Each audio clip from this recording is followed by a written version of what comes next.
Bonjour à tous, j'espère que vous allez tous très bien. Aujourd'hui, on se retrouve pour l'analyse de la troisième ronde du tournoi international de la Planche. J'ai donc pour l'instant un point sur deux. Après mes deux matchs nuls contre deux maîtres internationaux turcs, classés 2454 et 2433, avec les blancs et avec les noirs. Deux parties où j'aurais pu espérer mieux qu'un match nul, mais ça reste des bons résultats. J'ai donc ce coup-ci les pièces blanches contre la grand maître féminin Yao Lan, classée 2325, nationalité anglaise. Elle a déjà été dans le top 100, top 50 mondial même. C'est une joueuse qui a déjà été 2400, qui d'ailleurs, normalement, est plutôt vers 2400. Elle vient de se prendre un gros moins 70 il y a 2 mois. Mais bon, je pense qu'elle joue à plus haut que 23-20. Donc c'est pas un tirage facile. Surtout que, je sais plus qui m'en avait parlé, mais quelqu'un m'avait dit ça. Et en vrai, je suis d'accord avec cette affirmation. Enfin, je sais pas si on me l'a dit ou je l'ai entendu. Je sais plus d'où ça vient.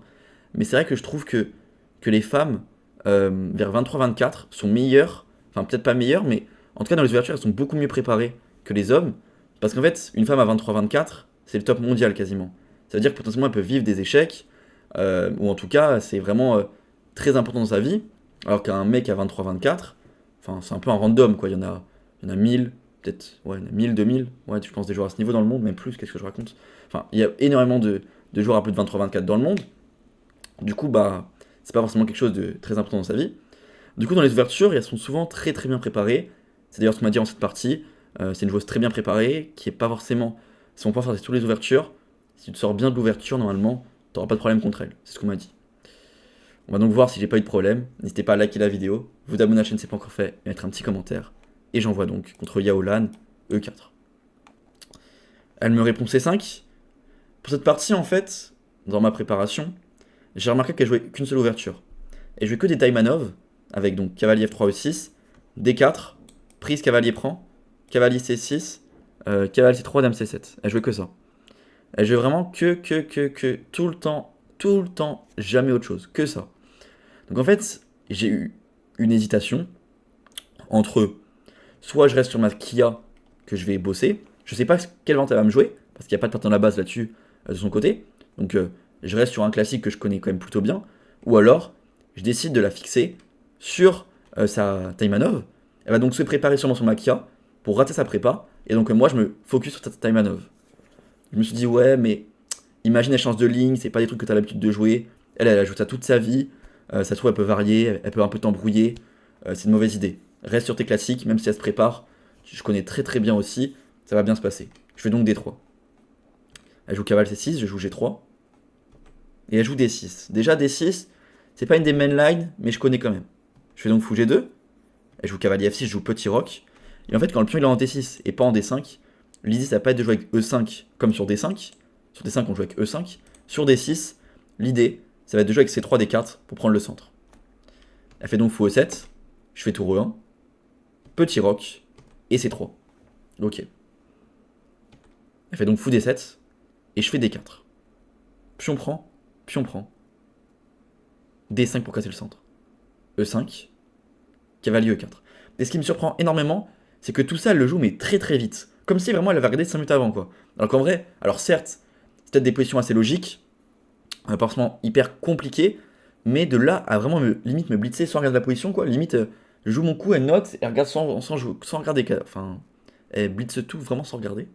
Je me dis, attends, mais si ça se trouve, c'est vraiment sa prépa en fait. Parce que en soi, j'ai pas joué des trucs très compliqués, je vais jouer les coups logiques. Donc si ça se trouve, on est encore dans sa prépa. Je me dis, mince. Parce que moi, je connais pas forcément beaucoup ensuite. Si ça se trouve, elle m'a vraiment fixé de fou là-dessus. Elle fait donc cavalier E4. Je fais cavalier D2. Faut que j'échange ce cavalier en E4 qui est très très chiant. Le problème, si je vais en C3, c'est qu'après prise, euh, je vais me retrouver avec un pion très faible en C3. Je dois donc plutôt faire cavalier D2. Elle fait donc cavalier prend fou prend encore une fois très rapidement. Et encore une fois, à tempo. À peine je joue fou prend, elle note fou prend. Et elle m'envoie direct. Dame B6. Comment ça? On est au. On a quel coup? J'arrive même pas à voir. On est au 13ème coup. Et elle a 1h34. Moi j'ai 1h32. Comment elle m'a fixé comme ça autant? J'avais pas de partie là-dessus. C'est-à-dire qu'elle a dû vraiment réviser comme une folle. Et là, je me dis, bah, ce qu'on m'a dit, ça, c'est réel en fait.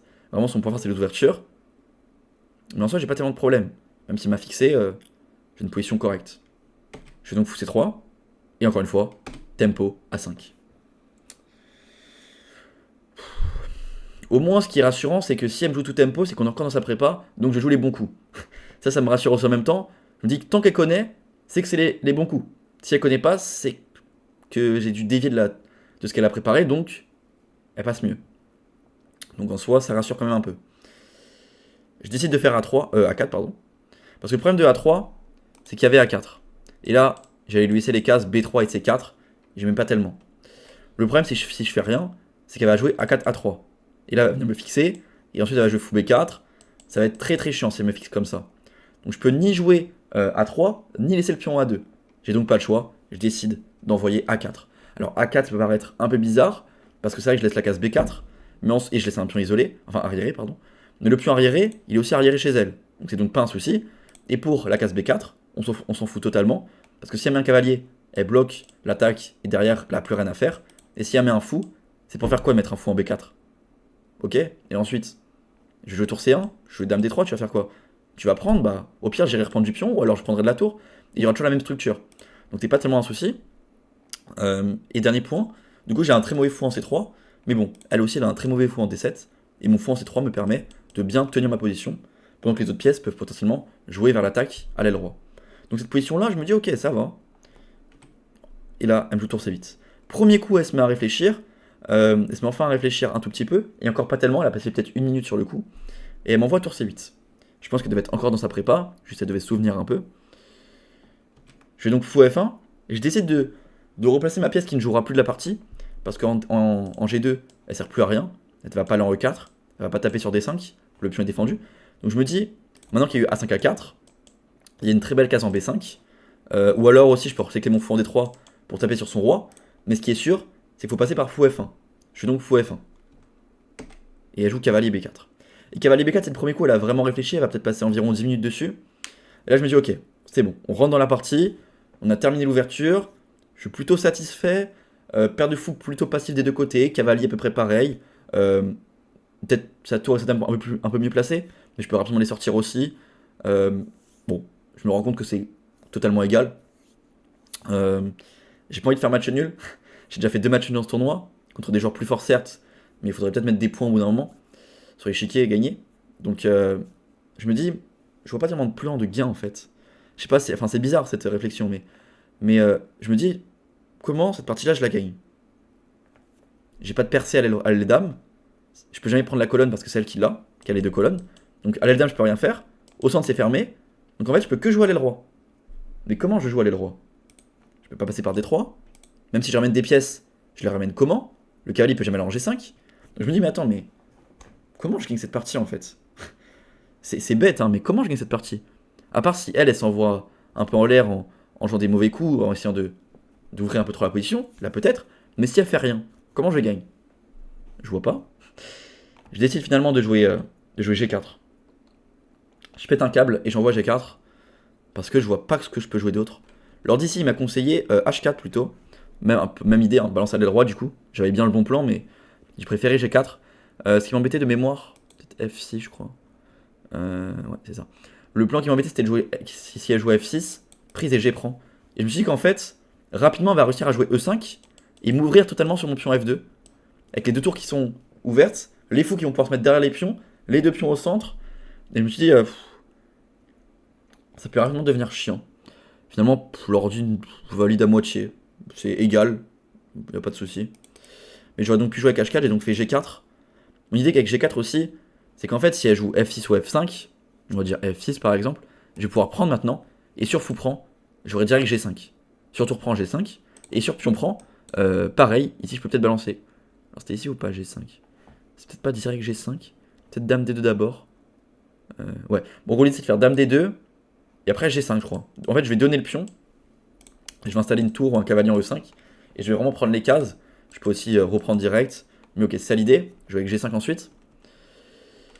Et là, mon adversaire fait dame D8. Très bien joué parce que du coup, elle m'empêche la pousser en G5 qui aurait pu fixer. C'est vrai que je ne l'ai pas dit, mais si mon adversaire ici joue un coup random, je vais jouer G5 et je vais l'empêcher à vie de jouer F6. Parce qu'imaginons elle joue, je sais pas, tour D8 et que je joue G5. Là, c'est vraiment très très chiant pour elle. Parce que du coup, elle peut plus jouer F6, elle peut plus jouer H6 ni G6, elle peut plus rien faire, elle a plus aucune percée. Donc là, il n'y a plus que moi qui joue par contre. Je vais pouvoir jouer comme ça, comme ça. Peut-être un sacrifice en F6 qui partira un jour. Je suis vraiment bien. Donc là, bien joué, elle fait dame D8. Je m'attendais vraiment à ce coup. Elle l'a trouvé. Je fais donc tour E3, avec l'idée de potentiellement doubler sur la colonne E quand ça va s'ouvrir, mais aussi de bouger ce cavalier et venir coulisser avec la tour. Et elle fait donc enfin F5. Ok. J'ai deux possibilités, prendre ou prendre. Si je prends là, c'est la partie. Et si je prends là, ce qui m'a un peu embêté, c'est tour prend F5. Et là, je me suis dit, j'ai mon roi qui est faible, je me crée des faiblesses. Il a la colonne F, je vois pas tellement où j'ai de jeu. Je décide donc de plutôt prendre en passant, fou prend, et de venir me dire que elle aura un pion arriéré sur colonne ouverte en E6. Et j'aurai la case E5. Je vais donc fou prend B4. Pion prend B4. J'élimine mon mauvais fou. Je lui laisse sa paire de fous, mais c'est une position fermée, donc c'est pas un problème. Et je fais ici dame D2. C'est pas le coup de l'année dame D2, je vous l'accorde. Valait peut-être mieux que je jouais fou B5. Mais j'avais vraiment peur de prise. Et je me dis que cette position-là, certes elle a des faiblesses, mais j'en ai aussi. Et je savais pas vraiment comment évaluer. Faiblesse, faiblesse, faiblesse. Mais moi j'ai aussi faiblesse, faiblesse, faiblesse, faiblesse. Un fou qui est en F6 qui tape, moi j'ai une case E5. Bon, j'ai des colonnes, il a une colonne. Enfin, il a une colonne. Je savais pas vraiment comment évaluer cette position, c'était assez compliqué. Et je me suis dit que fou B5, je pouvais le faire plus tard au pire.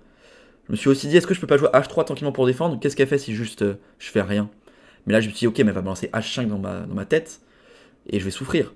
Parce que si je prends fou E8, clac, je vais perdre ce pion. J'ai des faiblesses de partout. Pion doublé, pion isolé. Pion isolé, pion isolé. Pion en B2 qui est plutôt faible aussi. Si elle arrive à me fixer. Enfin, j'ai beaucoup trop de faiblesses. Bien sûr, tour prend 6 ne marche pas. Je vais me faire allumer la face de partout. Vraiment de partout. Du coup, je me dis, putain, c'est chaud cette position quand même. Et je décide de faire dame D2 pour au moins m'enlever de ce clouage là. Attaquer ce pion B4. Et je me dis, en fait, sur dame D2, elle va venir faire elle va venir faire dame E7 pour venir défendre. Et là, je vais faire tour B3 et je vais avoir une bonne position. Ça, c'était ma réflexion. Je me suis dit, ça m'a l'air plutôt pas mal. J'ai l'air d'être même mieux peut-être. Sauf que là, je rate un coup important, qui est d'ailleurs le seul coup qui prend l'avantage, vraiment le seul coup. Je l'ai calculé, mais il me paraissait pas aussi fort. C'est fou G5. Et fou G5, pourtant, je l'ai bien calculé. Parce que c'est quand même un coup direct, enfin, c'est un coup forcé. Donc, il fallait le calculer. J'ai donc calculé prise, dame prend, tour G3, dame F5, dame prend B7, dame prend F2, roi G1, tour C2, fou G2. Et je me suis dit, je tiens tranquillement. C'est ce que j'ai calculé. Bon, j'ai pas le choix, je vais donner la tour. Je fais donc cavalier prend là-dessus. Dame prend, et là. L'ordi ici, il conseille H3. Mais H3, j'ai pas bien sûr de H5 qui peut tout casser. Et là maintenant, il dit fou E2, prise, fou prend, et c'est une partie. C'est une partie. Il dit que c'est égal. Il dit que c'est totalement égal. Parce qu'on a tous les deux des faiblesses. J'ai réussi à tenir mon roi. C'est peut-être même moi qui ai légèrement mieux dans cette position. Et ça, c'est la meilleure vente de l'ordinateur. J'ai donc eu un peu peur de l'attaque, qui est inexistante. Et j'ai envoyé dame prend B4, qui me paraissait être un bon coup. Parce que je me suis dit, dame prend, tour G3, dame F4 ou dame F5, dame prend B7, dame prend F2, roi G1, tour C2, fou G2. Et je me dis, cette position-là, même tour G2 en fait, même tour G2 c'est mieux. Même tour G2, oui, c'est mieux tour G2. Et je me suis dit, ça c'est totalement mieux pour moi. Pareil, je me suis dit, après dame prend F2, roi H1, si elle défend juste son fou avec tour F7, au pire je bouge ma dame, et ici, j'ai 1, 2, 3, 4, j'ai matériel égal, sauf que j'ai des pions passés éloignés, et j'ai réussi à défendre côté mon roi. J'ai réussi à défendre, j'ai pas plus de problème. Pour moi, je vais être mieux. Finalement, c'est égal, mais dans ma tête, j'étais mieux. Donc là, je calcule tout ça, et je me dis, mais c'est parfait. Encore une fois, contre une joueur à 23, 24, plus même, j'arrive encore une fois à être mieux. J'enchaîne les belles parties, je me dis. Sauf que là, quand je fais dame prend B4, elle joue un coup qui va me surprendre. Elle joue tour C2. Mais rapidement, je me dis, mais tour C2, c'est bizarre, tour C2. Parce qu'en fait, ok, bon, c'est chiant, c'est vrai, faut que je défende ça. Le seul coup pour défendre, logique, c'est fou E2. Ici, l'ordi conseillait tour G3 carrément. L'ordi disait carrément, faut donner ce pion. Et là, c'est moins 2.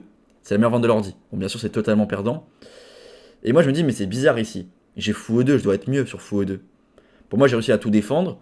Je vais ramasser ça au prochain. J'ai réussi à tout sécure. Tout va bien. Je calcule pas mal de petits trucs différents. Je calcule des dames H4, des dames F4. Je calcule ça, fou F3. Je me dis, mais ça va tranquille cette histoire. Y a pas de souci. Pareil, sur dame H4, je me dis, bon, bah, je joue F3. Tout va bien. Ok. Bon, bah, je vais réussir à défendre. Je vais ramasser le pion B7 un jour.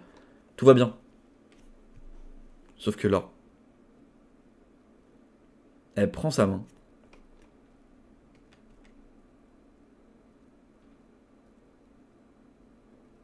Et elle envoie tour prend F2.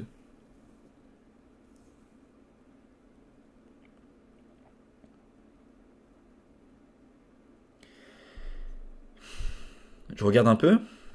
Je me dis, mais pourquoi j'y ai pas pensé? Si je fais rien, je perds juste plein de matériel. Donc pas le choix, je prends direct. Et elle fait dame F4. Ok. Comment je tiens ça? Sur roi G1, il y a prise et mat. Sur roi E1, il y a prise et mat au prochain imparable. Ok. Roi G2, il y a prise et le mat pareil qui arrive. Ok. Il me reste quoi à jouer? Bah, il me reste tour F3. Ok. C'est le coup que je fais du coup. Mais elle fait donc dame prend H2. Et là en fait, quand je suis dans cette position là, le gain je l'avais trouvé. Mais je me suis dit, on va quand même aller jusqu'au bout. Tour F3, dame prend H2. Roi E3. Bon, si je recule, il y a mat direct. Dame prend. Roi F4. Et là, elle a joué un coup qui m'a un peu. Non, c'est après. Non, ici, ok. Là, elle trouve bien E5. Ok. Je fais donc pion prend pas le choix. Et là, en fait, elle a été un peu petite joueuse. Elle a joué tour C4. Qui gagne la dame. En fait, il y avait directement le mat. Je l'avais trouvé. Bah, je m'amuse un peu à regarder. Comme pour moi, j'étais passé à côté de ma partie. Je me suis dit, bon, bah, au moins, on va essayer de s'amuser un peu à calculer comment elle gagne le plus rapidement possible. Du coup, ici, c'était G5. Roi prend. Dame prend. Oui. Roi H4. Tour H2. Tour H3, dame F6, voilà et voilà. Ça c'est le gain direct. Pareil, si ici je jouais plutôt tour F5, il y avait H6, roi prend, dame G7 et tour H2. Bon ça matait donc directement, mais elle s'est trompée, elle a donc fait tour C4. Bon je fais donc dame prend, roi E3, dame E4, roi F2, prend G4, et j'abandonne ici, il n'y a plus rien à faire. Hyper énervé parce que je me voyais déjà faire un bon tournoi, je me voyais déjà continuer les perfs contre des joueurs de ce niveau. Et là, je passe à côté de cette partie. Je sais qu'à la prochaine ronde, je vais sûrement rejoindre un joueur moins fort. Enfin, je vais jouer un joueur moins fort dans le tournoi. Ça me fait chier. Je voulais vraiment jouer quasiment que des joueurs plus forts. Donc, je suis extrêmement déçu de cette partie. On va faire le bilan de partie. Pour ce qu'on a pensé l'ordi. On a fait une très belle partie parce que, en soi, elle réussit sa prépa. Elle fait un plan. Je me trompe avec dame prend B4 et elle me punit tactiquement par direct. Donc, franchement, elle a fait une très belle partie. C'est vraiment dommage. C'est vraiment dommage. J'ai donc fait 82 de précision, elle a fait 90, elle a fait 2 imprécisions. Je fais 2 erreurs, 4 imprécisions. 2 erreurs et combien d'imprécisions? 2 erreurs et... What? Ok, oula, arrête. Pourquoi ça fait tout seul? Allô? Ok. 2 erreurs et 4 imprécisions, ouais, c'est ça. Donc ok, donc tout ça c'est théorique. Donc tout ça, elle connaissait, moi je connaissais. Là je connais plus, mais elle connaît encore. Donc fou C3, A4. Bon, l'ordi il valide pas totalement, mais en vrai de vrai ça va A4. Ça va, en vrai de vrai ça va. Donc tour C8, là elle connaît plus. Fou F1, cavalier B4 bien joué. Et là j'envoie G4 au lieu de jouer H4. Elle joue bien dame D8 suivi de F5. Je fais donc prise, dame D2, ouais, vraiment pas très bon à cause de fou G5. Mais encore ici il fallait jouer H3, H5 et fou E2 et c'était égal. Sauf que là je fais dame prend B4 et c'est juste directement totalement perdant. Elle m'a enchaîné. Ouais, à G5 c'est donc plus direct. Non, franchement, très belle partie de sa part, mais c'est aussi de ma faute. Je suis passé totalement à côté. Va falloir se reprendre. C'est le jour de la double ronde, donc faut vite se remettre pour jouer l'après-midi. J'aurai donc les pièces noires contre un autre joueur. Il faudra réussir à gagner pour rejouer contre des joueurs plus forts. J'ai 1 point sur 3. C'est pas catastrophique. L'année dernière, j'étais à 0,5 sur 3. Ouais, j'étais à 0,5 sur 3, donc voilà. C'est rien. On va se reprendre. Rendez-vous dès dimanche. C'est ça ou pas? On est quel jour? Ouais. Rendez-vous dès dimanche à 18h pour la ronde numéro 4 de la Plagne. Au moment où vous voyez cette vidéo, je suis en direction de mon tournoi à Fontainebleau que je vais jouer du samedi 20, ça? Samedi 20, ouais. Samedi 20 juillet au samedi 27 juillet. C'est un tournoi fermé de 10 joueurs. Je vais contre 9 joueurs. Pour ceux qui s'intéressent de suivre un peu comment ça se passe le tournoi, n'hésitez pas à venir sur Instagram, skyblues-off. Je vous le mets dans la description de la vidéo. J'espère faire un gros tournoi fermé. Je suis deuxième elo au départ pour l'instant. Ça peut encore changer. Mais voilà. J'espère que la vidéo vous aura plu. Si c'est le cas, n'hésitez pas à liker, vous abonner à la chaîne si ce n'est pas encore fait et mettre un petit commentaire. Et on se retrouve dimanche à 18h. Allez, ciao.